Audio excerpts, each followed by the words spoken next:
Hello there, Christopher here. A quick special request before we dive into this episode. We've been producing the Musicality Podcast for about 6 months now, and I really want to know what have been your favourite episodes. If you've been listening since the beginning, then a big thank you to you, and you'll know that we've had a real variety of guests on the show, and topics too. To help us make sure that the show is as useful and enjoyable as possible for you in future, I want to hear from you, our listeners, about what's been the best so far. To share your favourite, what I'd like you to do is please post a review of the podcast. You'll find easy instructions at musicalitypodcast.com/review. And I'd love for you to write anything you like about the show in general, and then pick out one favourite episode and share what made that one top of the list for you. A big thank you in advance for taking just a few minutes to do this, especially if you don't think of yourself as someone who normally writes reviews or posts things online. It means a huge amount to us here on the team when we see a new review come in, and it really helps the show to reach more people like you. And of course, it'll help us plan better and better episodes for you in the future. Thanks again, and I look forward to hearing about your favourites so far. This is Jimmy Rotheram from Feversham Primary, and you're listening to the Musicality Podcast. Ever wondered why some people seem to have a gift for music? Have you ever wished that you could play by ear, sing in tune, improvise and jam? You're in the right place. Time to turn those wishes into reality. Welcome to the Musicality Podcast with your host, Christopher Sutton. Hi, this is Christopher, founder of Musical U, and welcome to the Musicality Podcast. Today I'm talking with Jimmy Rotheram, the man behind an incredible success story in the UK school system. Last year, Feversham Primary Academy made headlines after transforming from one of the worst performing schools in the country to one of the best in just a few short years. After being singled out for its unacceptably poor student attendance and academic results in 2010, Feversham now has 98% student attendance. It's in the top 1% of schools for student progress in reading, writing and mathematics, and it's even been nominated for Primary School of the Year nationwide. Pretty amazing. But why are we talking about this on the Musicality Podcast? Well, it turns out that a large part of their success is attributable to a greatly increased and improved music education program for all their students. I was so impressed with Jimmy's story and the results that he and his colleagues at Feversham have managed that I was really excited to have the chance to speak with him. And as you'll learn in this interview, it wasn't just adding music that made the difference. It was a particular kind of music education, which focuses on developing the inner musicality of each child, and which can be equally powerful for adults too. In this conversation, we talk about the specific kind of music education Jimmy adopted for use at Feversham, why this kind of music education was initially a real struggle for Jimmy personally, given his own musical background, and why it's the exact opposite, a fun and easy experience for his students. And we talk about whether it was the kind of music education or the increased amount that produced such amazing results. A couple of things we mention which I should probably explain in case you're not familiar with the UK system. The PGCE qualification is the main teaching degree for UK primary and secondary schools, and Ofsted is the official body which evaluates schools in the UK. This is a really interesting and inspiring story, even if you don't have a particular interest in childhood music education yourself. So whether you're a parent, a teacher, or just a musician yourself, I know you'll get a lot out of this one. My name is Christopher Sutton, and this is the Musicality Podcast from Musical U. Welcome to the show, Jimmy. Thank you for joining us today. Oh, thanks for having me. Yeah, very welcome. So you have a phenomenal story of success with Feversham, and I'm keen to hear all about that. But before we dive in, I'd love to know about your own musical story and what your own music education was like. Yeah, well, my upbringing was we had a piano in our house, which was just brilliant. My parents weren't musical, but when I was as soon as I could reach the keys, I started playing on it and sort of picking out little tunes on it.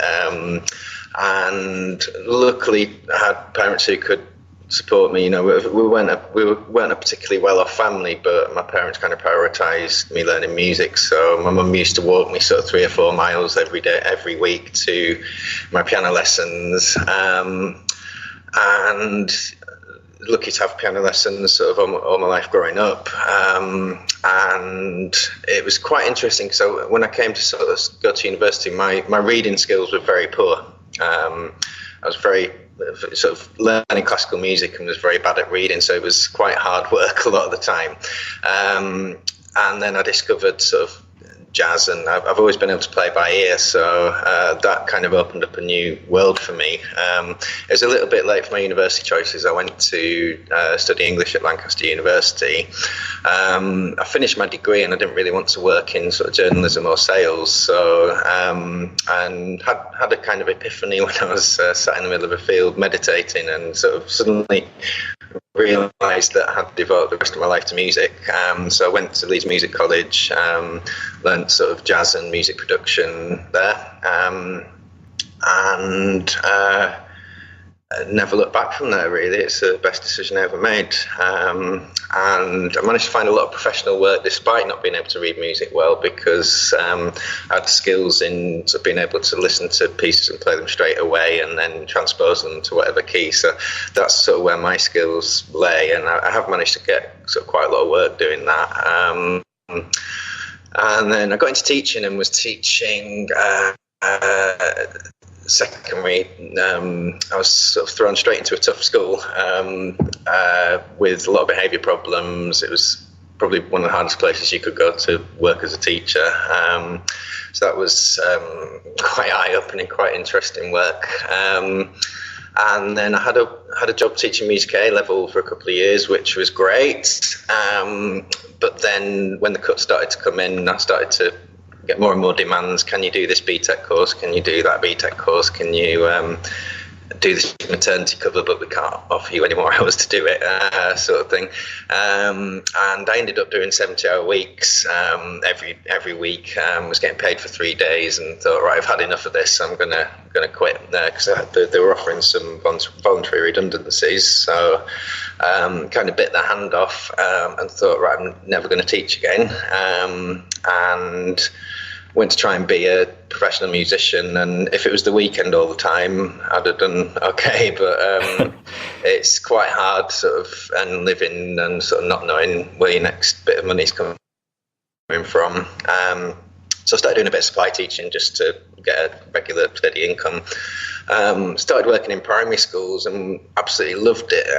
And the children were so enthusiastic and just an absolute joy to teach. But obviously I didn't really know what I was doing with teaching kids that age, because I'd come from teaching 18-year-olds who'd been sort of learning music most of their life to teaching 5-6-year-olds who were brand new to it. And that's a really common problem, because music teachers are generally trained to teach secondary school, and primary school teachers are not trained to teach music. So we've got this situation where nobody is actually trained to teach primary music or people specialist courses and things. But on the PGCE system, which is the main sort of route into teaching for most teachers in the UK, there's not really any qualifications which enable people to work in primary school as a music specialist. So that's something we're very much looking to promote. And I sort of landed at Feversham, and as I say, didn't know an awful lot, but was able to get some professional training in the Kadai approach, which is what we use. And you start to see the results very quickly. When I started at Feversham, they hadn't had any music at all, so it was quite exciting to have a blank canvas to work with. But it was also quite a challenge, because you had sort of 2 or 3 kids in each class who were able to sing in tune and keep a steady rhythm and pulse. And I think in a lot of schools they would be told, oh, you're the kids who are good at music, you can do the after-school clubs, you can do all the things. And I've always been very against that. I've always believed that everybody's musical, and if you nurture it in the right way, everyone can have musical literacy. So it's a system where you start with so and me, so you start with really easy da da da da da da da da da da da songs, and that's an interval which imitates natural speech patterns. So when your mum's calling you, she'll say, "Jimmy, dinner's ready," and you hear it a lot in natural speech. So that's an interval that everybody can sing in tune. And what you do is you build up from there. So you go from those two notes, so and mi, and you add la, so you get da da da da da da da da da. It becomes playground chant, and then you add mi re do to that, so you get da so mi so la so mi re do. And you build that up over years, and you build the rhythms up slowly over years as well, so that the very secure children can do everything with those. Although they're only sort of doing 2 intervals in the first year, they can do everything with those 2 intervals, and when you add the next one, they can do everything with that. So by the time you've been teaching them for sort of 5-6 years, everybody's musically literate. Everyone can read well, they can sing well, they can listen to melodies and transpose them. They can actually listen to melodies and write them down better than my A-level students could.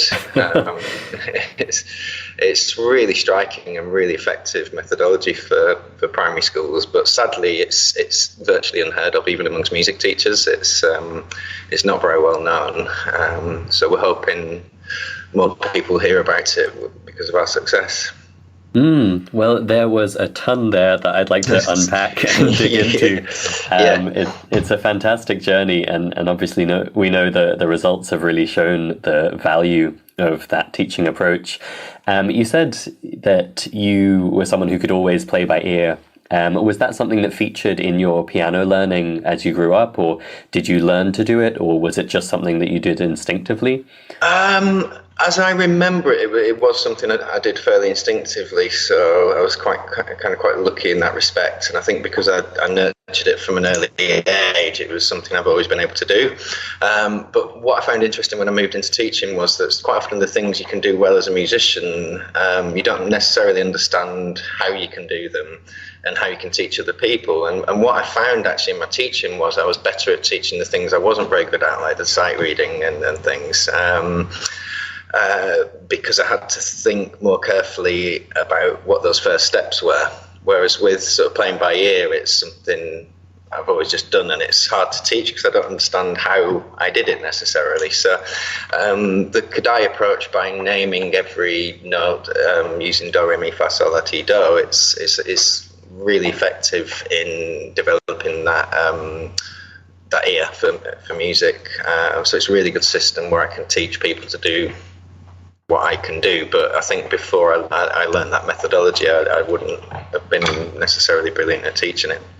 That's really interesting. And you didn't find it clashed in your head when you were first learning the Kodai approach? Oh, completely, yeah. No, it was really difficult for me because just really silly things like if you're singing in a major key, you'll go do, re, mi, fa, sol, la, ti, do. If you're singing in a minor key, you will start on la, so you go la, ti, do, re, mi, fa, sol. And what I actually find is we're so kind of programmed to thinking of do as one that as soon as I move into a minor key, I think so instead of la, I'd be calling it do, and it's quite difficult, I think, if you've already learned another way to then kind of transpose this new way of thinking onto your understanding. Apart from those names clashing, did you find the kind of system of recognizing the notes and their role in the scale was a good match for how you were instinctively doing things? Definitely, yeah. It was kind of putting names to what I was doing in my head, and like I say, enabling me to actually teach it and have a system for teaching what I could kind of instinctively do. Gotcha. So you said something which really resonated with me, which was teaching music to young kids is strikingly different from teaching, say, teenagers. How much is that purely a function of age and the fact that, a 3-year-old doesn't have the same attention span as a 13-year-old? And how much is it about the music education itself and what they're ready for, would you say? If you look at babies have an incredible sense of pitch. It's a bit like the swimming analogy. If you throw a baby into a swimming pool, I hope listeners won't do that after listening to me, and definitely don't do it with someone else's baby. But if you throw a baby into water, they will swim. And if you keep them swimming, they don't really need to learn how to swim, they just do it instinctively. And it's very much the same with music. Children are born with incredible pitch perception, so they need to have it to survive, so they need to be able to recognise the mother's voice over predators, and they need to have really good tone and pitch distinction to recognise that mother's voice above everything else. And they have an incredible ear. Some people think that babies have perfect pitch and they kind of lose it as they get older. But what you find is if you do start nurturing at that really early age, and I noticed this when I started teaching the 3-year-olds in nursery, apparently the golden window of opportunity for singing in tune is age 3 to 6. And it's also before the age of 7 that you see the biggest neuroscientific benefits. So in terms of brain development, the magic number is before the age of 7, so you see a huge difference if you start before the age of 7. For example, my year 6s now can't sing in tune anything like as well as my year 5s, even though they've had exactly the same program. And I think it's just because they started a year later. They started after the age of 7, so I think that really is a magic number. Sadly, though, it's even in primary schools that do music, they often don't do music in early years, which is, I think to anyone who's worked in early years, it's mind-boggling that you wouldn't sing to children. They get so much out of it. And I think that's where music is needed the most and where it had the biggest effect. Mm. And so you adopted the Kodai approach, even though you weren't someone who had been raised in Hungary, and you weren't someone who felt like they needed to be taught how to, say, play by ear or transpose or transcribe. What was it that drew you to it, and what was that? What was the learning experience like for you adopting Kodai? It was very much the issue of children not being able to sing in tune. So I looked into methodologies. I've always been attracted by methodologies which are inclusive of everybody and believe that everybody's a musician. So that really appealed to me, but also it gave me some practical steps to teach singing in tune in a way that I could build on. And once I started doing that, I started really seeing the results. So yes, everyone can sing da da da da da in tune. And I could build it up from there. So you start doing it and it works absolutely brilliantly. And then I think the tendency is to just go really quick with it. So you end up sort of doing, really, really complicated things with children too early. And you realise the kids aren't very secure with it. So you have to go back. So my teaching has definitely slowed down over the years. Over the last few years, and I'm much more sort of slow and steady now than trying to rush through to the next thing. I'm more about sort of making sure everything's really secure. The games are great fun, and the games are things you can just start. The Kodai approach is all about music always being a joy and never a torture, in Kodai's words. So there's a lot of games and there's a lot of fun, and children actually learn things quite often unconsciously without actually realising that they're learning. They're just playing a game from their point of view, and that's really appealing, and that's also something you can do straight away. Even if you don't really understand the methodology fully, you can start pulling the games into your own teaching. So that's a really easy kind of route in, and then you realise how well the children are learning the skills in the games. And that's when you start to think more about the sequence and how you're going to prepare children for the next step of the journey, and how you're going to reinforce those elements they've already done. So it's definitely got more sort of scientific as I've learned, but it's still very much a process of learning for me. I've only been doing it for 4 years. I'm learning from people who've been doing it for 40 years, sort of real experts in it. But, I think whilst the experts will probably have more children capable of doing the things they teach them, you do notice a huge result just from doing the Kodai approach in terms of miles more children being musical and having that level of musical literacy. Terrific. And you mentioned games there. Could you give an example or maybe describe what one of these classes looks like if it's not the traditional, every kid has a glockenspiel, play these notes that are written on the page kind of class? Yeah. I mean, what I can do, which might be really good for you, is send you some videos. Perfect. Yeah, we could put those in the show notes for people to watch. Yeah. So just to explain it, you will learn musical principles through the game that you're playing. So an early song that children do is seesaw, up and down, and they'll move their arms up and down in pairs to the music like a seesaw. It's just a really simple thing, but very early on it gives them a sense of high note and the low note, and you can sort of build it up from there. A more advanced version of a similar game is a game called High-Low, Chick-Low. I'll send you a video of it, but it's quite difficult to explain. But you kind of how would I explain it? So you the song goes high, low, chicka, low, chicka, low, chicka, low, high, low, chicka, low, chicka, low, high. When you sing a high note, you high five your partner high up in the air.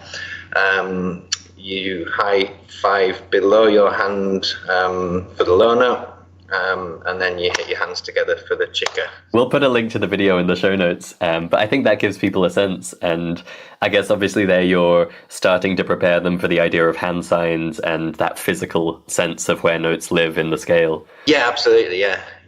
And the hand signs are really effective in giving kinesthetic information to the pitch information that they're doing. So sometimes a child won't get a pitch, but as soon as you start doing the hand signs, they will get that interval. So they are really effective with children. That's really interesting. So over the last several years at Feversham, you've introduced this quite different way of teaching music, and you said they didn't really have any music before. You've also really ramped up the amount of music teaching each child receives, is that right? Yeah. So it's a basic entitlement they get. It's difficult to put an exact number because some teachers do more music in class away from the music lessons than others, but I would say on average each student is getting a minimum of 2.5 hours a week, and then if they kind of opt in for all the after school clubs and the choirs at lunch times and things like that, then some children are actually doing 7 hours of music every week with me, and they're just absolutely flying, as you can imagine. They're doing brilliantly.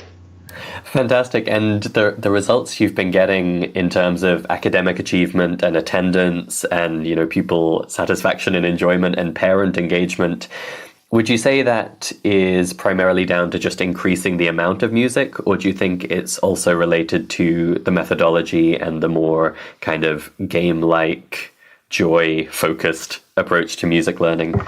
I think it's both. I mean, the games provide a lot of fun, but they also they're designed to develop self-esteem and confidence in children as well, which is a really big factor, and I think that has a knock-on effect in all subjects.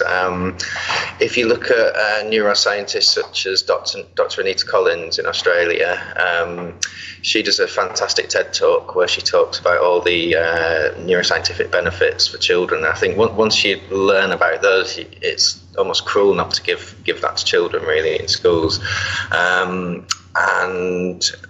There's a huge body of evidence with study after study after study showing that music has it provides a, how can I put it, it provides the neurological basis for you to study all of the subjects. It gets the parts of your brain communicating with each other, which should in theory make problem solving in maths and English and things like that a much easier process. And there's also quite a lot of evidence that learning language through singing is really effective. Most of the children in our school don't speak English at home. 98% of children speak English as second language. So I think for them, you really see the language developing through learning to sing. And then parents see how much the children are blossoming and are just really supportive of it. Fantastic. So you touched on something there, which I think is another really interesting aspect of the Feversham story. And it's something that maybe our international listeners who don't know the UK school system that well would be surprised by, which is the cultural and racial makeup of Feversham, and that naturally has a huge impact on how you teach music, I suppose, and particularly with one of the tenets of the Kodai philosophy being to use kind of the folk music of the country as the basis for teaching. How have you tackled that? So our makeup at Feversham is 98% Muslim Pakistani children. So there's a lot of myths about that community that they are somehow against music and that music's haram and forbidden in the culture, which isn't true at all. There's a very, very tiny minority of Muslims who are saying that with very loud voices, but actually the vast majority of Muslims are quite happy with music program in schools, obviously providing that it's not I think where it gets difficult is if you're doing songs about Jesus and how powerful Jesus is, or certain pop songs that have sexual content. But I suppose they're kind of worries for a lot of parents who aren't Muslim. Absolutely. And I think once they realise that what good program of music you're giving them, that they're broadly supportive of it. But also I think there wasn't the culture of kind of going to concerts and things like that. So when we first started doing concerts, we'd have two parents and they'd be on the phone the entire concert, and they wouldn't even clap when the children finished a performance because there just wasn't the culture of knowing what to do.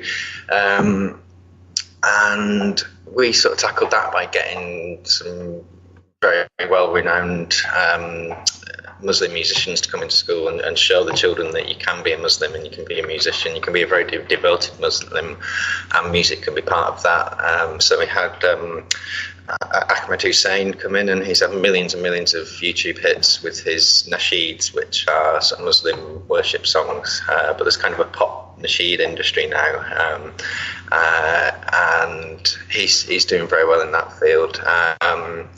And he came in, we had an absolute sellout concert, and ever since then, parents have come to concerts and been really enthusiastic about what the children are doing. So in terms of the Kodai, I think time's very different now to when Kodai was putting his program together, and I think one huge difference is the multiculturalism. So for Kodai, it was about exploring native folk songs, and so in Hungary, lots of Hungarian folk songs, and really establishing that sense of Hungarian identity, because I think Hungary was obviously under Nazi occupation, and then later it became a Soviet state. So I think the idea of a Hungarian nationalism was very important. Whereas if you kind of start sort of shouting too loudly about British nationalism, people sort of really get the wrong idea. But we see it as we do use the majority of the songs we use are British folk songs, because that's the language that the children are learning. So the vast majority are, but we do include quite a lot of Muslim nasheeds and things in the program as well, so there's some variety. And we also have a lot of African children and Eastern European children, so we do try and find a balanced program of music that we do, which reflects the community as a whole.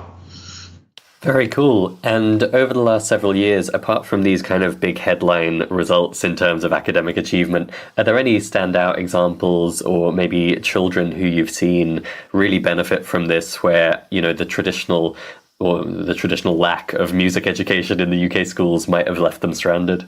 I'm horrified to think that what would happen to some of these children if they'd never had the music that they've been given here. So there's a little boy, Adyan, in year 1.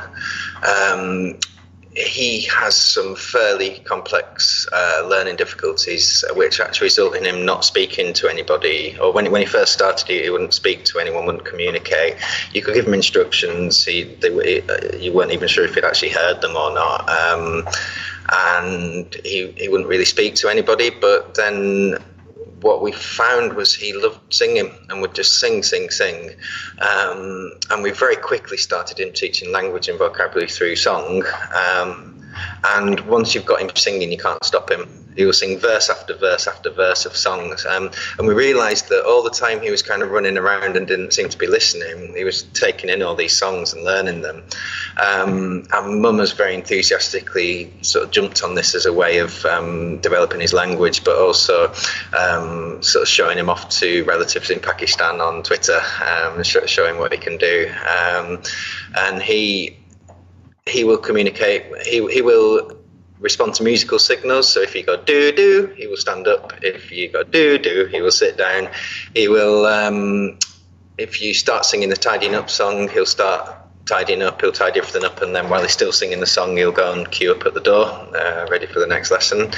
And just seeing that profound effect that music's had on him. And this isn't using complicated Hungarian pedagogy. This is simply just singing to a boy. It's not rocket science, and there's at least one person in every school who can do that.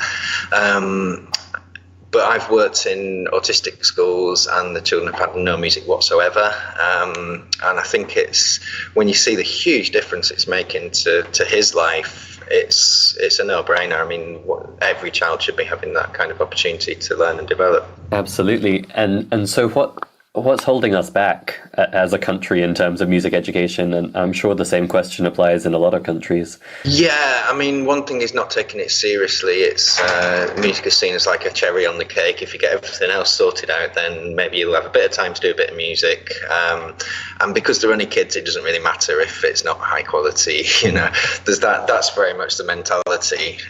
It's something they can learn at secondary school. What we'd like to see is a huge shift towards realising the vital importance of music in a primary school setting. So we're very much pushing for a primary music PGCE specialism, so that teachers are trained to teach music to children this age, which very few people are. And we're also looking, the thing is, lots of head teachers will say we don't really have the time or the resources, but it's a matter of prioritising it. And as long as Ofsted are only recognising English and math results in schools, there's very little incentive for teachers to do much of anything, for head teachers to do much of anything else. And you can give them all sort of neuroscience arguments and almost convince them that it will improve the results, but it's still a big step for them. And I think what would really help is if Ofsted actually recognised music in primary schools to the point where you cannot get an outstanding as a school unless your music and creative arts provision is also outstanding.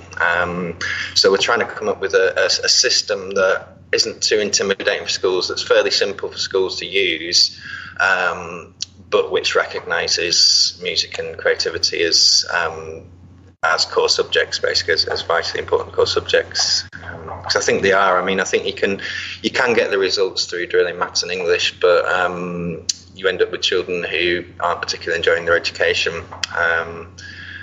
Whereas we're very much about developing the whole child, so developing their confidence and as well, and not just the musical abilities, but the sort of abilities as a human being that's going to be going into a brave new world that's very different to what we went into when we left primary school. So, Jimmy, you managed to cram all this extra music time into the curriculum, as it were, at Feversham. How did your head teacher feel about that? How were you able to make such a big change?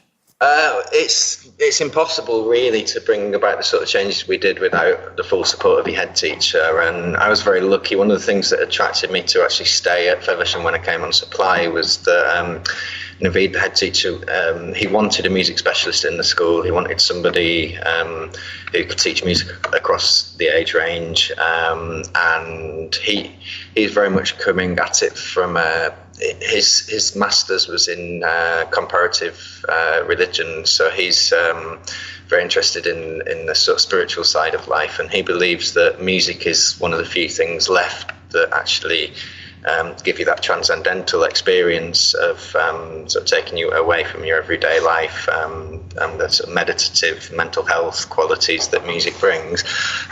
He was very keen for that to be going on in the school, and when I started talking to him about the potential brain development elements of studying music as well, he was very keen and kind of the more I presented him with information and studies, the more excited he was to do more and more music in the school. And I'm very lucky that he said yes to everything that I've asked for. But what's been very eye-opening is that people think because we're an academy we have this magic money tree and we've got all this funding. We do get quite a lot of funding because we're in one of the fourth poorest districts in the country. So we do get a lot of pupil premium money, which is what schools get to support children in poverty. But what's interesting is that if you start looking into it, usually schools with more pupil premium money for the poorest students are the ones that are doing the least music. And we have exactly the same funding model as all the other local schools, and quite a lot of the other local schools are saying we can't afford to do music, we can't afford to have a music specialist, we can only do 20 minutes a week, we don't have time for anything else. We've got exactly the same funding model as them, and I think, like I was saying before, it's a matter of, is it a priority for your school? Which again leads us back to Ofsted, and if Ofsted don't take it seriously, we can't expect anybody else to, unfortunately. Well, it's fantastic that you had such support from your head teacher, and it's clear that the results have really paid off the more music you've been doing. Yeah, I just hope other schools will follow suit, because it's not, as you mentioned, it's not just about the academic results and the academic improvement, but about developing the whole child and developing self-esteem and their confidence and their ability to share and work with other children. There's so many benefits to it, which a skilled music teacher at this age can sort of bring out. Even if they've only got half an hour a week with the kids, you can really start to bring those things out. And it's just tragic, really, that more schools aren't doing what we're doing. Well, I think definitely one of the things that's most inspiring about the Feversham case is, I think anyone listening to this podcast believes in, music education for the sake of music education, and music in education because music is so wonderful. But I think you've really demonstrated that it's not the cherry on the cake. It is something that doesn't distract from the core subjects. In fact, it contributes to them. It's the cake. It's the cake tin. It's the cake tin, I think. And your cake will look a bit funny and misshapen without it, I think. I think that's a wonderful visual to leave people with. Jimmy, it's been so wonderful talking to you and hearing this very inspiring and I think just impactful story you've created at Feversham. And I think we'll put some links in the show notes for people who want to learn more about the work you've been doing. We'll definitely have links to those videos you mentioned, and maybe some next steps people can take if they want to see more of this kind of music education in their own schools. Sure. There is the British Godai Academy who have done all my training, and that's been absolute gold dust. You can go away on a kind of a course for 3 or 4 days and come back with loads of stuff you can do in the classroom if you're a teacher. There are quite a lot of musicians on the courses who aren't necessarily teachers as well, and they quite often really benefit from the musicianship courses that the BKA offer. So there are quite a lot of opportunities out there to learn more about it, and people can follow me on Twitter and Facebook, and I'm kind of always banging on about it all on there. So, Perfect. Well, we will have links to all of those in the show notes. Thank you very much again, Jimmy, for joining us today. Oh, you're very welcome, Chris. Thanks for having me. Cheers. Thank you. The Musicality Podcast is brought to you by Musical U. Learn more at musical-u.com. Isn't that a really cool musical success story? And I love that the message isn't just more music is better. And it's not just here's how to do music education right. It's all that, and also music fundamentally helps everything. It's not just a bonus extra to fit in when there's spare time or budget. It really paints a picture of how putting music at the center of a child's education can be hugely beneficial. Let's recap the major points from Jimmy and Feversham's story. Jimmy grew up playing piano and found that playing by ear came naturally. He realized he wanted to devote his life to music, and after a disappointing stint getting overworked and underpaid in secondary music education, and trying to make ends meet as a professional musician, he sought training in early music education and found a position at Feversham Primary Academy. The training Jimmy looked for was particularly around helping young children learn to sing in tune. And that's one thing which the traditional Hungarian Kodály method is known for being very strong for. The Kodály approach to music teaching was created in Hungary, and it gets its name from its creator, Zoltán Kodály, a 20th century composer and music education revolutionary. As you heard in this episode, a big part of the Kodály philosophy is staying focused on the joyfulness and creativity of music throughout the learning process. But don't think that this is just music fun for kids. The Kodály approach teaches powerful, concrete skills. Jimmy gave some great examples of the kinds of things his students can do in music, even after working with just a few notes from the scale, such as writing down notes they hear or playing them by ear, or transposing from one key to another, things which many seemingly advanced adult musicians can't do by ear. There's a really big overlap between the Kodály approach and how we teach ear skills at Musical U, and so it was great to hear the impact it's been having for Jimmy and the students at Feversham. Jimmy said he found the Kodály training slightly confusing at first in the way note names clashed with his own self-learned play-by-ear skills. But fundamentally, he was using the same scale degree-based approach anyway, and once he got used to those note names and the details of the Kodály approach, it helped him to formalize what he had always done instinctively. Jimmy explained that the Kodály approach focuses on keeping music joyful, not letting it become a chore, and so the teaching is designed to feel easy and fun and be accessible to everyone. Children are first introduced to the minor third interval between the third and the fifth notes in the major scale, called mi and so in the movable do solfa used in Kodály. For example, the major scale starts do, re, mi, fa, so, and we pick out just the so, mi minor third. The movable do solfa is a fantastic system for relative pitch, which we've covered here on the podcast a few times before. This minor third interval is one that children are typically already really used to hearing, and so they have no trouble singing it. From there, you can build up to other intervals and notes of the scale, and not in a dry, academic, intellectual way, but through songs and games, so that the children learn these concrete skills passively through simply enjoying music. Behind the scenes, there is a very carefully thought-through pedagogy, and the teacher needs to be thinking about what's going into each lesson. But from the child's perspective, it's just an enjoyable musical experience. Jimmy said it was both the use of this very different approach to music teaching and the simple fact of providing plenty more music time for each child that were instrumental in producing the amazing academic impact that Feversham has seen. In this, he was fortunate to have the full support of his head teacher, Naveed Idris, who really believes in the spiritual importance of music making. We also talked a bit about the challenges that can come with designing music education for children with varied cultural and religious backgrounds, and who often come from families where music is not a part of their home life.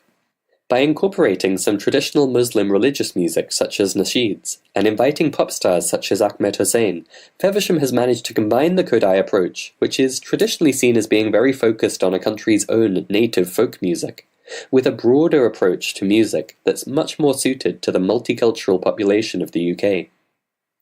When you hear Jimmy tell the story of Feversham, it seems hard to imagine why this kind of music education isn't absolutely the norm in schools across the UK and around the world. The scientific research shows the clear neurological, social, and emotional benefits of learning music. And I love how the Feversham example shows that music isn't just something we should consider a core subject because music is wonderful, but in fact it should be considered a core subject because it can be so incredibly impactful for the whole of a child's learning, just like the reading and writing skills we all recognise are inarguably essential. If you live in the UK, Feversham is having a school open day on the 30th of May this year, 2018. And you can also follow Jimmy on Twitter to learn more and support his efforts to get primary school music education established as a teacher training specialism, and to get music recognised as a core subject when schools are evaluated. We'll have links to those and also the videos and organisations Jimmy mentioned in the show notes for this episode at musicalitypodcast.com. Thanks for listening to this episode. Stay tuned for our next one, where we'll be talking about the non-musical benefits of learning music. Thank you for listening to the Musicality Podcast. This episode has ended, but your musical journey continues. Head over to musicalitypodcast.com, where you will find the links and resources mentioned in this episode, as well as bonus content exclusive for podcast listeners. That's